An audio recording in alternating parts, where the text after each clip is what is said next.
Well, welcome to the show, Jeff Delgado. What an amazing individual.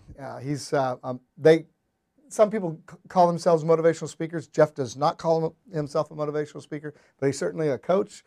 He certainly gives direction. He certainly has spoken around the world, and he has a lot of insight as to what we need to do to get better and to overcome and become the person that we're gifted to be, right? Absolutely. So, Jeff, in just a few minutes, I want to know why you? Why are you the person that I should bring into my speaking engagements? Why should I look up to you as my mentor? These are kind of things that I want to address. Well, I think that most people have a belief system that they have to be a certain way, look a certain way, speak a certain way, act a certain way to be a speaker or a leader or a person that has influence in communication. I think that you have to be able to speak it from your heart and get the best out of you. I think what our gift is in terms of trying to get people to understand is that we're trying to make people realize that there are no conditions to be a great motivational speaker, an inspirational speaker, or some sort of a person that could inflict change, that you could just be you. And I guess what I try to do is try to get the best out of a person, to get their best ability of a speaker, to pull it out. They already have it in them. The goal is to pull it out of them. And I think that most give up because they don't think they have that. And Jeff, if someone has a chance to listen to your bio, which it really does help kind of reach the heart of who Jeff is. And that, right. Your success wasn't just like an overnight wonder type of deal. I mean, you did go through experience in life that kind of helped you become who you are today. Yes. And which made you more real. Right. Speak to that. Well, if in a short amount of time, I lost both my parents. My father passed away at 68. My mother passed away at 44. I lost my mom when I was only 10. I didn't have a motherly type upbringing, so I was kind of brought up in a tougher neighborhood where I had to be a little bit stronger. We had guys that were in gangs, and that was a situation where two of my friends were shot. One of my best friends was shot and passed away. He was only 18 years old. And so I was around an environment with drugs and gang violence where it was scary. Well, I had to get tough to a certain degree. And if I wasn't tough, then I could be hurt. I could be in trouble. I had many times where I was scared all the time. But you would never know it because I had to act like I wasn't. But because of that, it turned me into a person that wanted to be different.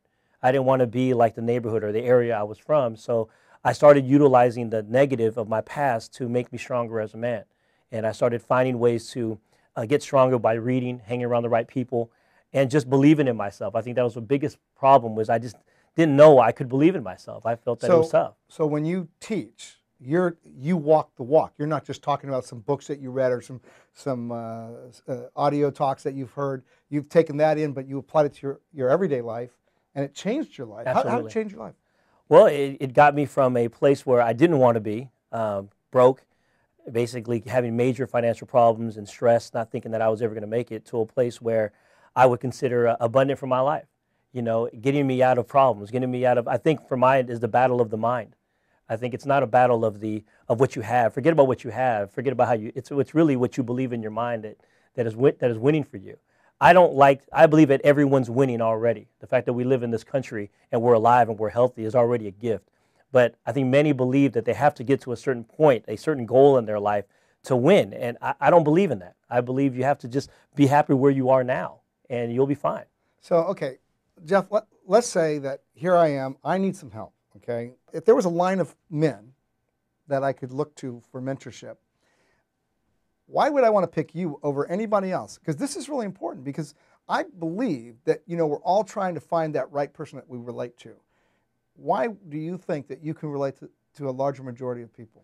I think I have a tremendous testimony of what I've been through in my life that could relate to a lot of people. I think without, like it says, if you cannot have a testimony without a test, and I've truly been tested in many ways in my life that I think many would relate to, whether it is going through financial struggle or going through major problems with your family or going through issues of losing a job or any type of issues, and utilizing that negative to a positive energy that could get you to wherever you want to go. In my particular business in speaking, the reason why I chose speaking, by the way, Jim, is because I believe that speaking is the only way to get your message across. If you have a story and I don't care how great your idea is, if you can't get it across, it means nothing. Right. So I believe that the ability to speak your own heart out and let it go is a gift that many don't realize they have. So my goal is just to pull it out of them so they could get it out properly. And when you know that you have an effect on people's lives, how does it make you feel? Well, it's sometimes intimidating because you have so much responsibility with it that you could also lead someone in the wrong direction if you're not doing it with the right intentions. but I feel it's an honor. I think it's a blessing that you could actually have change on people when people actually send you a message or an email that you've made a big difference in their life, or long life friends now, because of the fact that they feel like, you were like some sort of a mentor in their life. It means something. I'm nothing more than a guy who had other mentors that I'm just giving back to others. I don't consider myself anyone but just an average guy that wants to make a difference. And I think most people, they just want a real deal guy. They just don't want to deal with some, you have all these guys that look great. They have all these guys have all the backgrounds. I won't have the background that many are looking for, but I have the heart that they'd want to find out. So Jeff, on your tombstone, what would you like it to say? Here's a guy who went after all he could and helped as many as he could and enjoyed the process. That's awesome. Jeff, thank you so much. You're welcome. Thank you very much.